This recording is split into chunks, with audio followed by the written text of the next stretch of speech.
आपको Rajasthani miniature painting के बाद पढ़ना है पहाड़ी स्कूल ऑफ मिनिएचर पेंटिंग। इसका पीरियड है 17th to 19th सेंचुरी, यानी 17वीं से 19वीं शताब्दी के मध्य में। ये डेट आपको हमेशा याद रखना है। और इससे जो क्वेश्चन क्रिएट हो सकता है वो बहुत सारा है, पर मैंने कुछ पॉइंट में लिख रखा है, कुछ आप खुद से भी क्रिएट कर सकते हैं। ओरिजिन एंड डेवलपमेंट हो सकता है, कैरेक्टरिस्टिक हो सकता है, लाइक डिसलाइक हो सकता है, ऐसे बोल सकता है लिखने के लिए। ठीक है, अब हम लोग चलते हैं, इसके बारे में जानते हैं। तो पहाड़ी स्कूल का जो इम्प्रूवमेंट हुआ था, ओरिजिनेट हुआ था, वो हुआ था 1619 यानी 1690 में रावी नदी के किनारे स्टेट ऑफ बसोली, यानी कि बसोली जो जगह था वहाँ पे ये फर्स्ट टाइम ओरिजिनेट हुआ था। ये जो आज के डेट में क्या है, पटुआ डिस्ट्रिक्ट जम्मू में है। आज के डेट में वो कहाँ पे है, पटुआ डिस्ट्रिक्ट जम्मू में। ये जो क्रिएट हुआ था लगभग मिडिल 17th सेंचुरी, यानी कि 17वीं शताब्दी के मध्य में लगभग ये इम्प्रूव हुआ था। एक धारणा ये भी है कि मुगल अंपायर औरंगजेब के द्वारा कला के हर विधा को अपने राज्य में प्रतिबंधित कर देने के कारण वहाँ के जो कलाकार थे वो पहाड़ी इलाके में जाके शरण लिए और वहाँ जाके अपने कला का प्रचार प्रसार वहाँ के राजपूताना राजा के अंदर में इम्प्रूव किए। जो जगह था कौन कौन सा था, वो था हिमाचल प्रदेश, जम्मू कश्मीर स्टेट, गढ़वाल, उत्तरांचल, यानी कि पहाड़ी रीजन के साइड में जो राजा महाराजा था उनके शरण में जाके उन्होंने अपने कला को इम्प्रूव किया।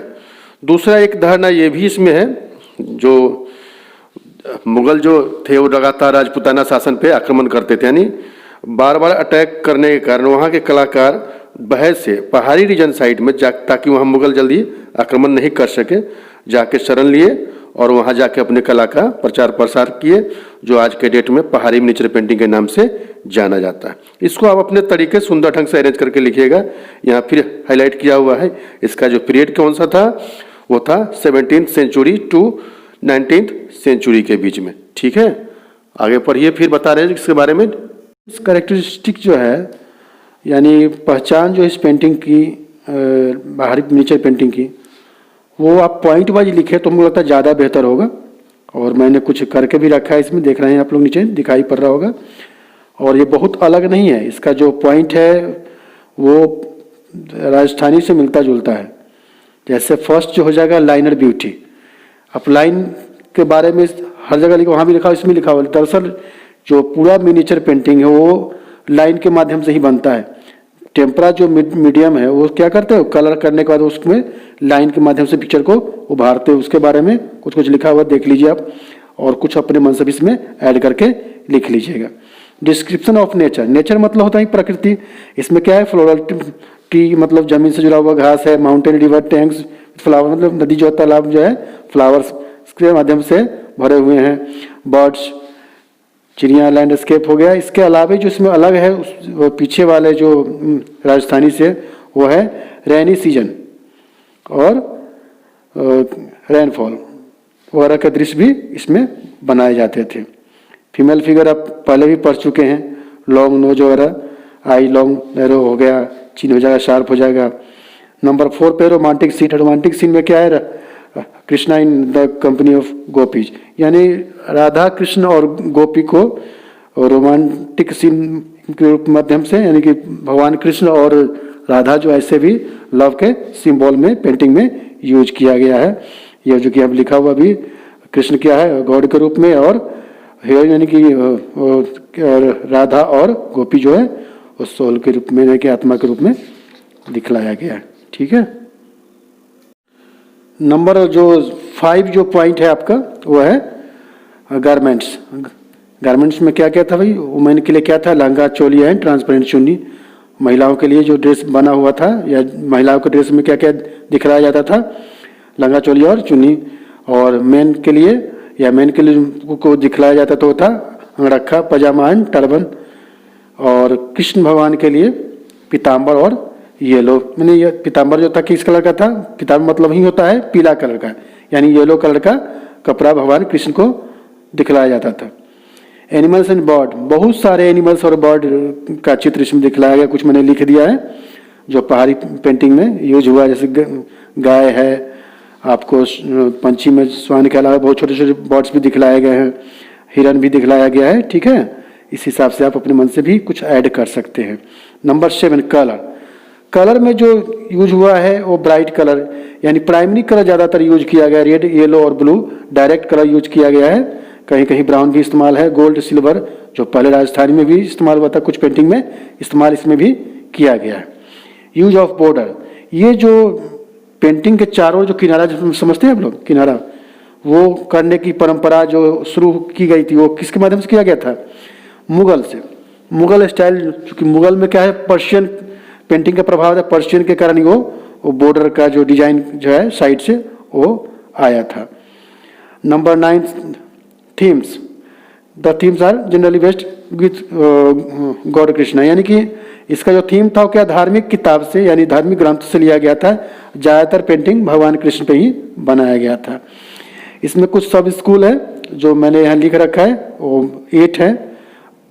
Basoli school of art, Guler school of art, Kangra school of art, Kullu Mandi school of art, Jammu Kashmir school of art, Garhwal school of art, Punjab school of art, इसके अलावा चंबा है। ठीक है, अब इसके आगे हम बताते हैं आपको पेंटिंग के बारे में, कुछ पेंटिंग के बारे में आपको पढ़ना है। स्टूडेंट्स, पहाड़ी मिनिएचर पेंटिंग में आपको कुछ पेंटिंग के बारे में पढ़ना है। उसमें से एक है कृष्णा विथ गोपी। आर्टिस्ट इनके हैं मनकू। पीरियड हो जाएगा 1730 AD। स्कूल बसोली और मीडियम में है माध्यम टेम्परा वाटर कलर पेपर और कलेक्शन है the national museum new Delhi. जो सब्जेक्ट मैटर इसका है वो है हॉरिजॉन्टल पेंटिंग है, दिखाई पड़ रहा है आप लोगों को। ये कहाँ से लिया गया? गीत गोविंद सीरीज बाई जयदेव, यानी जयदेव की रचना है गीत गोविंद, उनसे ये पेंटिंग लिया गया है। इस पेंटिंग को गौर से देखिए। यहाँ पे मैं आपको कहानी के तौर पे बता दे रहा हूँ ताकि आसान हो जाएगा, और मैं कुछ लिख भी दिया हूँ, इससे भी आप देख के लिख सकते हैं तो आसान हो जाएगी। जैसे यहाँ पे लिखा हुआ था 8 गोपीज, मतलब इस पेंटिंग में कितने गोपी हैं? देखिए 1 2 3 4 5 6 7 8 गोपी है। उससे पहले हम लोग ऊपर से आते हैं।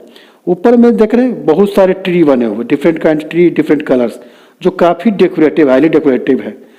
और जो बैकग्राउंड में उसके अलावा ऑरेंज कलर का लैंड बना हुआ है, मैं दिखाई पड़ रहा है, ऑरेंज कलर का लैंड बना हुआ है।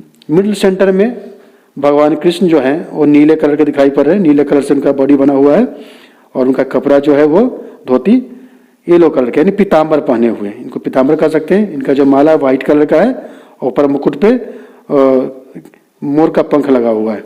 ठीक है, अब इनके जो लेफ्ट और राइट दो साइड में 2 गोपी है जिनको एक हाथों से जकड़े हुए हैं, और नीचे में एक गोपी इनके पैर को छू रही है और एक गोपी इनके हाथों को पकड़ने की प्रयास कर रहे हैं। ठीक है, लेफ्ट साइड में, पेंटिंग के लेफ्ट साइड में 2 गोपी आपस में बातचीत करती हुई प्रतीत हो रही है। राइट साइड में ये राधा की पेंटिंग है और पीछे से एक महिला जो है वो चौर पकड़ी हुई है जो दिखलाया गया। उसके राइट साइड में एक ग्रीन कलर का ट्री है और स्काई ब्लू कलर का ट्री दिखलाया गया। फोरग्राउंड यानी कि जहाँ ये पेंटिंग बना है नीचे में एक लाइन यहाँ आप देख रहे होंगे जो दिखलाई पड़ रहा है आप लोगों को, ये यमुना नदी दिखलाया गया है पेंटिंग के नीचे में। और जितने भी ड्रेस है इसके पेंटिंग के काफ़ी डेकोरेटिव और अट्रैक्टिव बनाए गए हैं। आँख सबकी लंबी लंबी मछली के जैसी दिखाई पड़ रही है। इसको आप अपने तरीके से डेकोरेट करके लिखिएगा तो और अच्छा मार्क्स आपको मिलेगा। ठीक है, फिर आगे पेंटिंग बारे में बताते हैं। स्टूडेंट्स, पहाड़ी मिनिएचर पेंटिंग में जो सेकेंड पेंटिंग आपको पढ़ना है वो है Nand Yashoda and Krishna with kinsman going to Vrindavan, यानी कि नंद यशोदा कृष्ण अपने सगे संबंधी के साथ वृंदावन की ओर जाते हुए का दृश्य है ये। इसके आर्टिस्ट कौन है? नैन सुख। मीडियम क्या हो जाएगा इसका? Tempera water colour on paper. Period इसका कौन सा होगा? 1785 टू 19th सेंचुरी 18। स्कूल इसका होगा कांगड़ा और कलेक्शन इसका है the national museum new Delhi. This painting is based on, subject matter क्या है इसका? ये जो बेस्ड किस पे है? भागवत पुराण जो स्टोरी है उससे ये उसी पे ये बेस्ड है। इसका पिक्चर जो है उस पर बेस्ड है। ये क्या दर्शाता है पिक्चर में? नंद यशोदा एंड कृष्णा एंड सगे संबंधी गोकुल से वृंदावन की ओर जाते हुए का दृश्य है ये। डिस्क्रिप्शन ऑफ द थीम, इस मतलब पिक्चर का डिस्क्रिप्शन क्या है वो मैं आपको अपने तरीके से यहाँ पिक्चर देख के बता देता हूँ या पिक्चर के माध्यम से समझा देता हूँ ताकि आपको लिखने में सुविधा होगा। वैसे यहाँ मैंने सब कुछ लिख दिया है और हाईलाइट भी कर दिया पॉइंट वाइज, ताकि आपको समझने में थोड़ा सा आसान हो जाएगा। पहला जो पॉइंट इसमें किया हुआ देख रहे हैं आप लोग, जो नंद जो है वो किस पे है, बैलगाड़ी पे बैठे हुए हैं। बैलगाड़ी पहले ज़माने में क्या था, सवारी के लिए बैलगाड़ी ही होता था। और उसका जो ऊपर का शेप ये देख रहे हैं काफ़ी डेकोरेट डोम शेप्ड, किस पे है, डोम सेट कैनोपी, यानी ऊपर का जो भाग है कैनोपी टाइप का बना हुआ है या कैनोपी कहिए, और डोम मतलब घुमावदार गोला नुमा बना हुआ है। और इसके ठीक पीछे दूसरी बैलगाड़ी पे भगवान कृष्ण और उनके भाई बलदेव बलराम और उनकी माता दो, ये जो आप देख रहे हैं यहाँ पे यशोदा एंड रोहिणी, उनको दिखलाया गया है। और बाकी जो है ग्वाल बाल सब हैं और उनके सगे संबंधी लोग बैलगाड़ी के साथ साथ चल रहे हैं, जो काफ़ी दिखने में सुंदर और एट्रैक्टिव है। इसके बैकग्राउंड में यानी कि पीछे के भाग में जो लैंड है, ज़मीन है, वो येलो ऑकर कलर से बना हुआ है और उसके पीछे सुंदर सुंदर डेकोरेटिव ट्री जो ब्राउन कलर और ग्रीन कलर से बना हुआ है। स्काई से स्काई ब्लू देखा है, स्काई से स्काई दिखाया गया, स्काई ब्लू से स्काई, और वाटर को दिखलाया गया है। यहाँ पे लास्ट साइड में स्टोन पे दो बर्ड बैठी हुई है। ठीक है, इसको आप अपने तरीके से लिखिए और मेरे चैनल को सब्सक्राइब कीजिए। नेक्स्ट आपका वीडियो आपके लिए मैं तैयार कर रहा हूँ। ठीक है, थैंक यू।